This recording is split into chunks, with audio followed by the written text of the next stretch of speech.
Kellyanne Conway and Karl Rove joining us now. Great to have both of you with us. Kellyanne, we just watched Hillary Clinton's speech. Jamie Raskin up there now. Your thoughts on what we've seen so far tonight at night one of the DNC?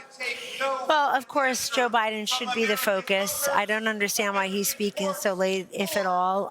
Let's not forget, when people give him an ovation here, they're not applauding his legacy or his service or even his presidency necessarily. They're applauding his exit. And I think that obviously this whole process has been undemocratic, but for Joe Biden, it's been fairly undignified as well. They've stripped him of his presidency. They stripped him of his honor. The way he was treated is pretty untenable. And we were reminded earlier that, I think it was Dana that mentioned, it was Kamala Harris that went on all the shows after the debate and said, Joe Biden had a bad night, but he's a great president, et cetera. There's somebody else who did that. His name was Barack Obama. He came out with a tweet shortly after that debate and said, we all know, we all have bad nights, we all have bad debates. Barack Obama, knows something about that. So this whiplash, I think it's a sugar high. It doesn't have staying power for the swing voters watching, for the independents in those 7 states, for the 21 or 22 counties that are going to decide who the next president is. Hillary Clinton, somebody should tell her that she's not the nominee. It's not 2016. I think that it was part a little bit of regret and revival for her, and part looking at the future. But you can't help but think tonight you're also looking at 2 political dynasties, the Bidens and the Clintons, that are all but gone. These are relics of the past Democratic Party. One last thing: when Kamala speaks of late, she sounds like a challenger making promises, not an incumbent bragging about performance. And until she actually hooks herself into the better parts of this White House, as they say it, I don't think she's going to sway the people who she needs to sway. She's got 98% of Democrats now, and Trump's still beating her in Arizona, Georgia, North Carolina, according to the CBS poll, tied in Pennsylvania, Wisconsin. So we have a lot of runway before us, but I think the fundamentals still slightly favor him. She'll get a big bump this week. She's got to do more than come out for 90 seconds and rally the crowd. That was just Luke Skywalker looking on there. Karl, you know, Politico has this write-up about this speech tonight saying this. The speech from Biden will be emotional, according to one senior Democrat. People will cry, but then asked if anyone will feel regret for pushing Biden aside, the same Democrat said unequivocally, no.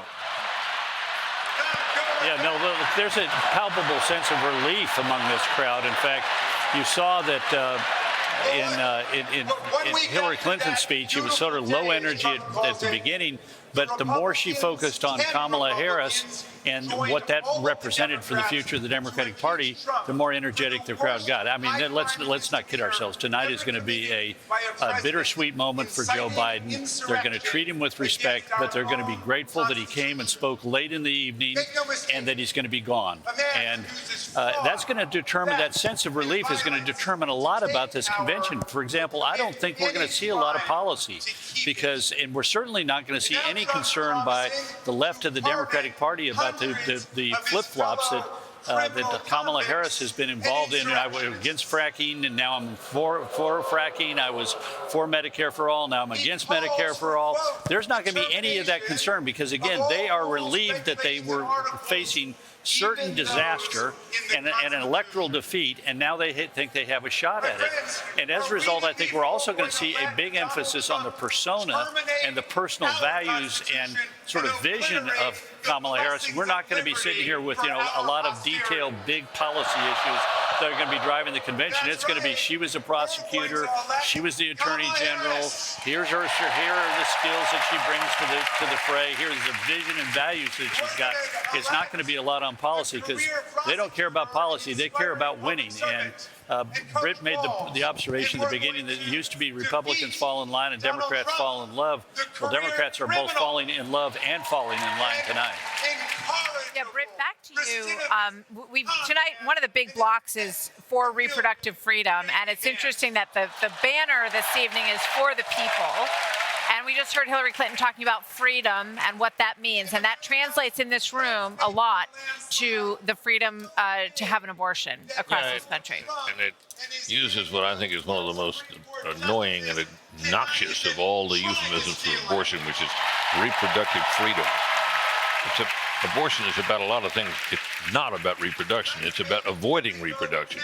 But that is a phrase that the Democrats have hit on and have used it for years. Abortion rights advocates do the same thing. I think, people who want to justify what is, in some instances, arguably a necessary thing to have happen, but never something you celebrate. In this hall, on this night, for this week, it's celebrated as a form of freedom. But Planned Parenthood truck that's been around town performing abortions and vasectomies. That's also something that's been celebrated this week. It's a little something different. That's right. Yeah. You wonder, though, Harold, as this continues to go longer and longer, they're now 35 minutes behind. Putting the president that late, isn't that kind of an affront? Well, I hope he comes on. I hope he comes on sooner than the 10:45, 10:50. But just a couple observations, some points have been made. Winning is not a bad strategy to have in politics. So if they win, it's a positive thing for the party. It is not lost on anyone that Joe Biden is exiting. And it's not lost on him, the voters here, or Kamala Harris. So we've gotten over it as a party. I'm a Democrat. The party's gotten over it for the singular reason, for the singular thing you said. Democrats want to win this election. Two, the issues are of a concern to me. I do think we're going to have to begin to talk about them at some level and in a serious way. Because campaigns are the successful campaigns are ones that talk about the future, talk about everyday people and how their policies are going to make their lives better. We got a few days to start getting to it. This week, we may not get to it. Carl may be right. But we're going to leave this convention on Thursday night if she gives a great speech with a lot of momentum, with a lot of energy, and hopefully a preparedness to focus on how we're actually going to make people's lives better day to day. Yeah. Tina, they have, by my count, about 10 more things between. I think now. they're shedding. I think they're shedding some speakers as we speak. We're here right now. Cut. Representative Mang, I think, just got the axe. Hey, Sean Hannity here. Hey, click here to subscribe to Fox News YouTube page and catch our hottest interviews and most compelling analysis. You will not get it anywhere else.